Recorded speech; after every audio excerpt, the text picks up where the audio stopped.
अरे भैया साइड हो जा। मैंने बोला इंजीनियर बन सकता है, आर्किटेक्चर, डाटा साइंटिस्ट, ये सब बन सकता है। तो अगर आप एमबीबीएस बीडीएस बन गया तो दिन की सैलरी कम से कम 2 से 3 लाख रुपए। कौन कौन से एग्जाम रहेंगे वो बताऊंगा, ये तो आपकी जॉब होगी। अगर आपको ये पता चल जाए कि इस वाली स्ट्रीम से ये वाले एग्जाम दे सकते हैं, ये सारी वो मेजरली चीजें हैं जो आपकी होती है। बाकी और भी अपन डिटेल में बात करेंगे, लेकिन मेजरली इतना क्यों भाई बहुत ज्यादा कंफ्यूजन हो कि क्लास 10 के बाद कौन सी स्ट्रीम लेनी चाहिए, बहुत ज्यादा खुरापात चल रहा होगा दिमाग के अंदर। तो भैया आज मैं आपको एक प्रॉपर गाइडेंस देने वाला हूं कि क्लास 10 के बाद आपकी कौन कौन सी स्ट्रीम ओपन होती है, क्या क्या आप बन सकते हो, कौन कौन से एग्जाम्स की आपको तैयारी करनी पड़ेगी।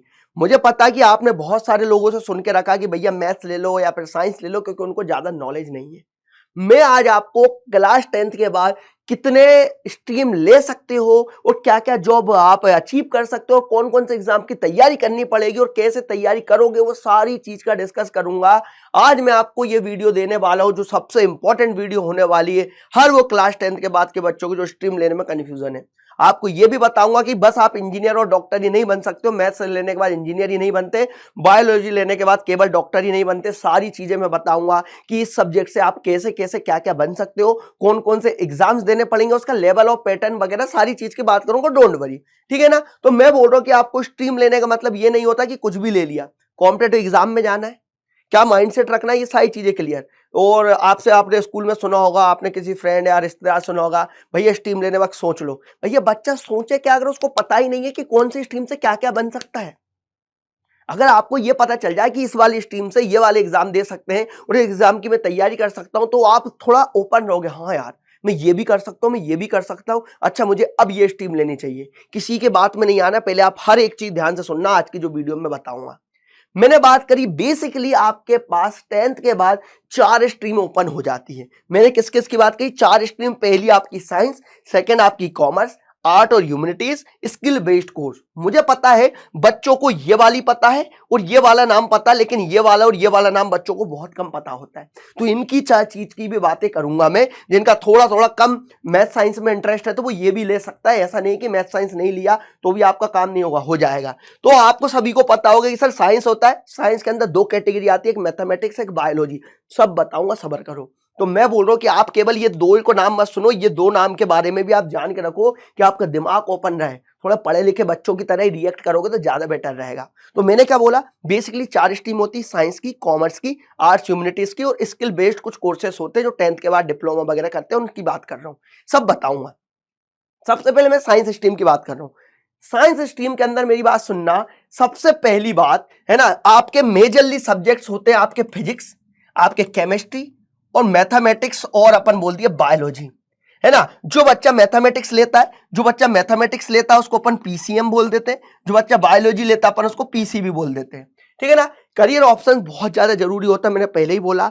आपकी साइंस के अंदर 2 कैटेगरी आ गई, एक पीसीएम और PCB, physics chemistry maths, physics chemistry biology, इतना सबको पता होगा। तो सबसे पहले मैं बात कर रहा हूं भैया जो बच्चा मैथमेटिक्स लेता है, किसकी बात कर रहा हूं, जो बच्चा मैथमेटिक्स लेता है, थोड़ा स्टार बना दे रहा हूं। जो बच्चा मैथमेटिक्स लेता है, सबसे पहले मैं इसकी बात कर ले रहा हूं कि मैथमेटिक्स वाले बच्चों को क्या क्या बन सकता है। मैंने बोला बेटा वो इंजीनियर बन सकता है, वो आर्किटेक्चर बन सकता है, डाटा साइंटिस्ट बन सकता है, ऑटोमेटिक एंड रोबोटिक्स का कोर्स कर सकता है, डिफेंस सर्विसेज में जा सकता है, पायलट बन सकता है। ये सारी चीजें जो मेजरली आपकी होती है वो मैंने आपको डिस्कस करी।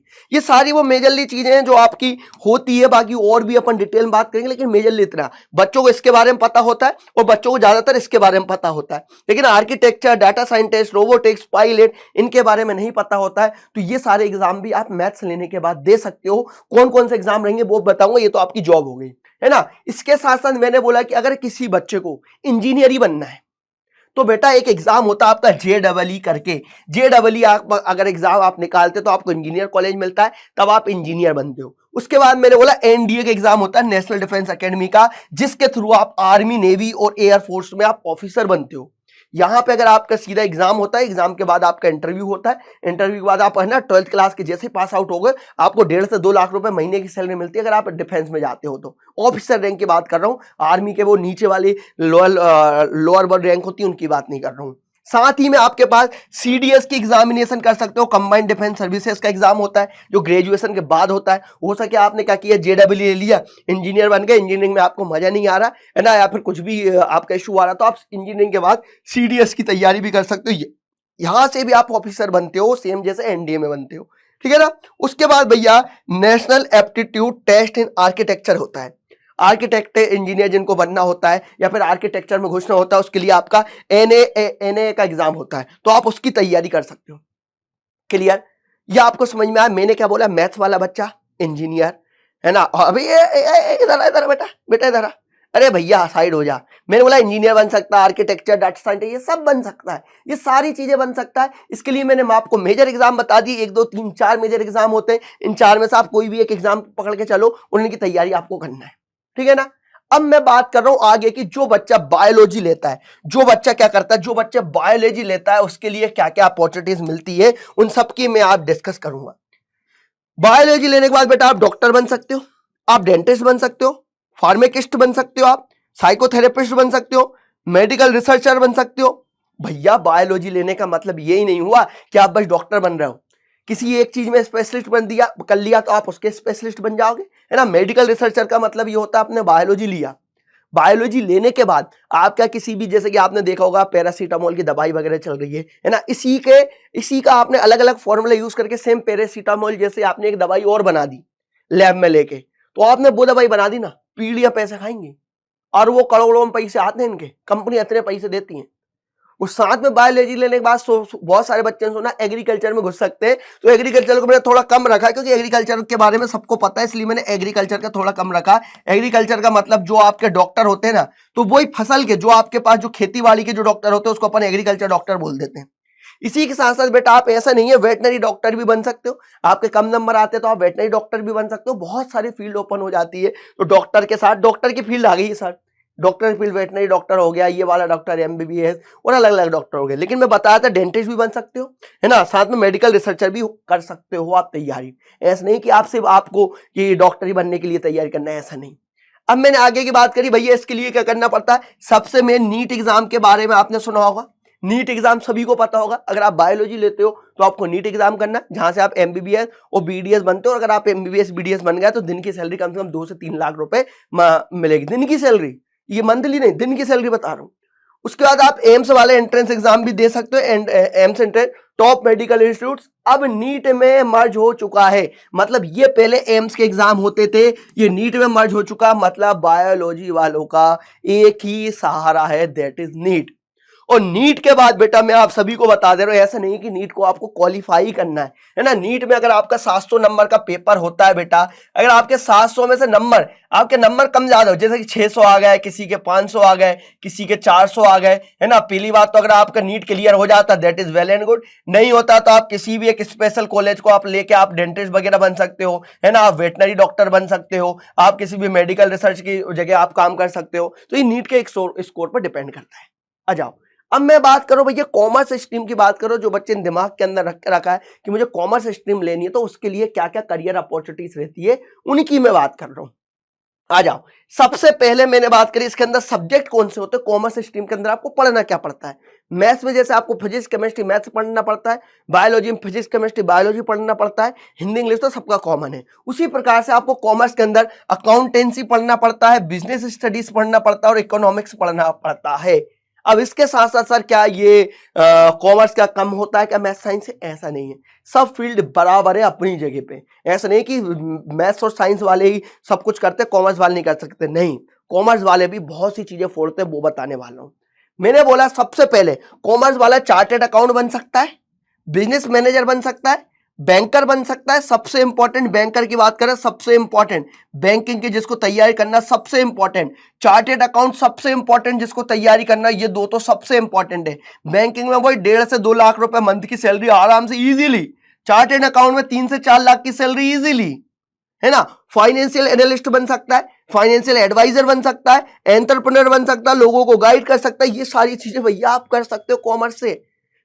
देखो मैथ्स लेते हैं, मैथ्स में आपके नंबर ऑफ ऑप्शंस ज्यादा खुल जाते हैं, है ना। लेकिन आप ये देखो कि वहां पे आपकी सैलरी थोड़ी वेरिएशन आपकी मेहनत के ऊपर होती है ना। और यहाँ पे आपको बायोलॉजी में और आपके पास कॉमर्स में क्या करना है, आपको सिर्फ स्कोर अच्छा करना है और आपके पैसे यूं यूं आएंगे यूं। तो यहाँ पे आप इतनी सारी चीजें बन सकते हो। इसके साथ साथ आपको एग्जाम कौन से देने पड़ेंगे, आपको होता है सीए का फाउंडेशन एग्जामिनेशन होता है, जिसको आपको चार्टेड अकाउंट बनने के लिए देना पड़ता है। साथ ही मैंने बोला company secretary executive entrance test होता है, जब कंपनी सेक्रेटरी बनना हो तो उसके लिए टेस्ट होता है। कॉमन यूनिवर्सिटी एंट्रेंस टेस्ट होता है जिसमें आपको क्या CUET की बात कर रहे हैं। CUET के एग्जाम अगर आप देते हो, आपने सभी ने सुना होगा CUET करके अगर आप इसका एग्जाम देते हो तो आपको अच्छे कॉलेजेस मिलते हो। साथ में मैंने बोला इसके साथ साथ अगर आप बैंक की तैयारी करना चाह रहे हो तो बैंक की तैयारी के लिए आपके पास 9 से 10 एग्जाम्स होते हैं सीधे सीधे ईयरली में। 9 से 10 एग्जाम्स होते हैं। 9 से 10 एग्जाम अलग अलग पोस्ट के होते हैं। आप कहीं का पकड़ लोगे, आपके 1 लाख रुपए कहीं नहीं है। या आप बैंक में ऐसे मतलब बैंकिंग की तैयारी में भी आप ये कर सकते हो, ठीक है ना। अब मैं आगे की बात करूं भैया, आर्ट्स और ह्यूमैनिटीज स्ट्रीम्स में क्या क्या होता है, आर्ट्स और ह्यूमैनिटीज स्ट्रीम में क्या क्या चीजें होती है उसकी बात कर रहा हूं। मैंने बोला कि आपको मेजरली आपको पढ़ना क्या है। मैंने बोला आपको पढ़ना है भैया हिस्ट्री। ए दादा, आपको क्या पढ़ना है? हिस्ट्री पढ़ना है, आपको ज्योग्राफी पढ़ना है, आपको पॉलिटिकल साइंस पढ़ना है, आपको साइकोलॉजी की चीजें पढ़ना है और आपको सोशियोलॉजी की चीजें पढ़ना पड़ेगा। आपने देखा है, सुना होगा, साइकोलॉजिस्ट है ये, है ना, दिमाग पढ़ लेता है। ये सारी चीजें बेटा यहाँ पे होती है। तभी मैंने बोला साइकोलॉजी का कोर्स पढ़ सकते हो, सोशियोलॉजी का कोर्स पढ़ सकते हो, हिस्ट्री, पॉलिटिकल साइंस और ज्योग्राफी तो पढ़ना ही पड़ता है। और यहां से आपके कॉम्पिटेटिव एग्जाम्स की तैयारी भी होती है, उनके बारे में डिस्कस करने वाला हूं मैं, है ना। मैंने बोला कि यहां से आप बनते क्या क्या ये समझना। सिविल सर्विसेज में जा सकते हो, जैसे कि IAS IPS इन सब की बात कर रहा हूं। लॉयर बन सकते हो, है ना, जर्नलिस्ट बन सकते हो, टीचर बन सकते हो, साइकोलॉजिस्ट बन सकते हो, है ना। ये सारे आप क्या कर सकते हो, आर्ट और ह्यूमैनिटीज लेने के बाद ये चीजें बन सकते हो। और जो बच्चा आर्ट और ह्यूमैनिटीज लेता है मोस्टली बेटा वो IAS और IPS बनता है। इसकी आपको अलग से तैयारी करनी पड़ती है। आर्ट्स और ह्यूमैनिटीज वाला बच्चा ज्यादा जल्दी IAS IPS बनता है, ठीक है ना। तो ये आपके सिविल सर्विसेज में हो गए। कॉमन लॉ के एडमिशन टेस्ट की बात करें, लॉ कॉलेज के लिए होता है, जो आपके CUT जैसे होते हैं वैसे एग्जाम यहाँ पे भी होते हैं। फिर NDA की बात कर रहे हैं, नेशनल डिफेंस अकेडमी की, डिफेंस सर्विसेज की बात कर रहे हैं। जो आपका मैथ्स साइंस में था, मैथ्स में था ना, वैसे ही आपका NDA यहाँ पे भी आ गया। कॉमर्स वाला बच्चा भी NDA दे सकता है, एग्जाम क्लियर करके कॉमर्स वाला भी NDA दे सकता है। तो मैंने आपसे क्या बोला, आपके पास 4 स्ट्रीम थी, है ना। कौन कौन सी स्ट्रीम थी आपको सब पता चल गया, है ना। 4 स्ट्रीम थी जिसमें मैं 3 चीजों की बात मैंने आपको कवर कर ली। 3 चीजों की बात मैंने कवर कर ली, फिजिक्स मैंने मैथ्स की, बायोलॉजी की और कॉमर्स की बात कर ली। अब मतलब आर्ट और ह्यूमैनिटीज की बात कर ली। अब मैं बात करूं स्किल बेस्ड कोर्स। कुछ कुछ बच्चे गाँव के बच्चे हैं जो पढ़ाई में थोड़े इतनी मेहनत नहीं करते हैं और इनको अच्छे सोर्स नहीं मिल पाते हैं, तो वो क्या सोचते हैं मैं डिप्लोमा ले लूं, मैं IIT कर लूं, वो ITI कर लूं। तो वो सारी चीजें आपकी स्किल बेस्ड में आती है। इसके अंदर आपको क्या क्या करना पड़ता है मेरी बात समझो। मैंने बोला कि यहां पे आपको क्या क्या ऑप्शन मिलते हैं। पॉलीटेक्निक डिप्लोमा मिलता है, ITI के कोर्स कर सकते हो, कंप्यूटर के कोर्स कर सकते हो, टेक्निकल ट्रेनिंग कर सकते हो। यहां से आप बनते क्या हो, इलेक्ट्रीशियन बनते हो, मैकेनिकल टेक्निकल बनते हो, कंप्यूटर ऑपरेटर बनते हो, सिविल टेक्नीशियन बनते हो। और इसी के साथ साथ भैया जो बच्चा ITI वगैरह की तैयारी करता है, आपने सुना होगा जो बच्चा ITI की तैयारी करता है वो बेटा आपका रेलवे में भी जाता है। किसमें जाता है? रेलवे में भी जाता है। तो रेलवे वगैरह की तैयारी आप ITI से डायरेक्ट आपको नंबर मिलते हैं, आप डायरेक्ट रेलवे में भी घुस सकते हो, NTPC वगैरह में घुस सकते हो।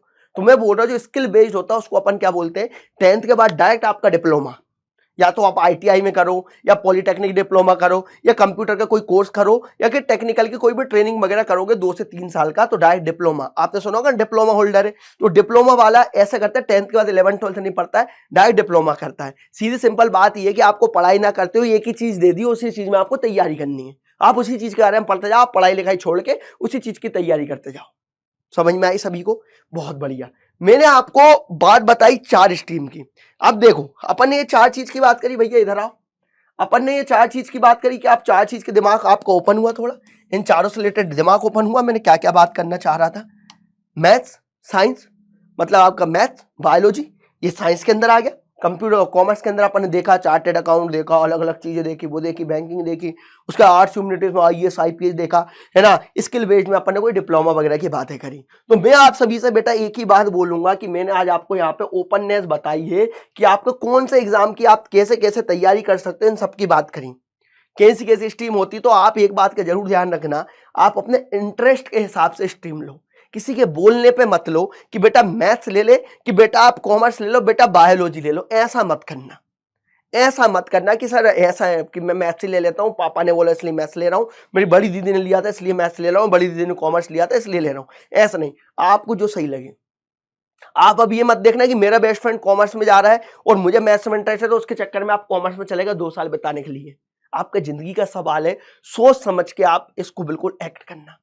साथ ही में मुझे भैया एक बार कमेंट सेक्शन में सभी बता देना, कमेंट सेक्शन में बता देना जो भी आपने स्ट्रीम ली है उसके रिलेटेड और डिटेल में वीडियो बनानी हो तो।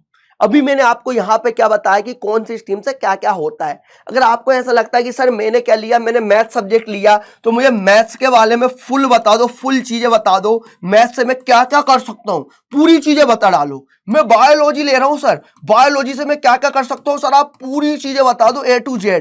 तो A to Z एक सेपरेट वीडियो बनाऊंगा कि A to Z मतलब मैथ्स में मैंने अभी मेजरली एग्जामिनेशन की बात करी, मेजरली आपकी जॉब की बात करी। अगर आप चाहते हो कि भैया फुल डिटेल वीडियो बना दूं, मैं बना सकता हूं मैथमेटिक्स में। आप देखना पुरानी वीडियो बनाई थी मैंने, कम से कम 20 मिनट की बनाई थी, केवल मैथ्स वाले स्टूडेंट के क्या क्या फायदे हैं, कौन कौन से एग्जाम दे सकता है, क्या क्या बन सकता है, कैसे तैयारी कर सकता है, ये सारी बातें मैंने फुल डिटेल वीडियो में एक बार बनाई थी। अगर आप एक बार मुझे कमेंट सेक्शन में ये बता के चल जाना कि सर मैंने कॉमर्स लिया है, अब आप मुझे ये गाइड करो कि कॉमर्स मैंने डिसाइड कर लिया है, अब आप मुझे ये बताओ कि कॉमर्स में अब मैं कैसे तैयारी करूं, किस एग्जाम की कैसे तैयारी करना, कौन कौन से एग्जाम के मेरे पाथ खुले, यहां पे मैंने एक छोटा सा आइडिया दिया है। अगर आप चाहते हो इसकी पूरी डिटेल वीडियो चाहिए तो एक बार मुझे कमेंट सेक्शन में बता देना। और साथ ही मैं हर बच्चे से एक ही बात बोलूंगा कि बेटा स्ट्रीम चूज करते टाइम आप हमेशा ध्यान रखना, हर चीज के पैरामीटर सोच के रखना, किसी के ऊपर ध्यान मत देना कि उसने ये लिया तो मैं भी ये लूंगा। आप मुझसे पर्सनली कनेक्ट कर सकते हैं, कमेंट सेक्शन में मुझसे पूछ सकते हो, या फिर आपको चाहिए कि डिटेल वीडियो चाहिए किसी भी एक सब्जेक्ट के ऊपर, ये मैथ्स के ऊपर डिटेल चाहिए तो मैं वो भी बना दूंगा, कम से कम आपका लॉस ना हो। तो यहां पे मैंने एक ओपननेस आपको दिया है, इन सब चीज को सोच के चलो। और एक बार जरूर बता के जाना क्या आपने डिसाइड कर लिया है क्या, इसको सोचने के बाद क्या आपका पैटर्न चेंज हुआ क्या, बता के जाना कौन से बच्चे ने कौन सी स्ट्रीम ली है, और डिटेल वीडियो चाहिए तो बता के जाना। ऑल द वेरी बेस्ट, मुझे पता आप कहीं की भी स्ट्रीम लो बहुत अच्छा करो। टेक केयर, सब बच्चों को bye bye and love you.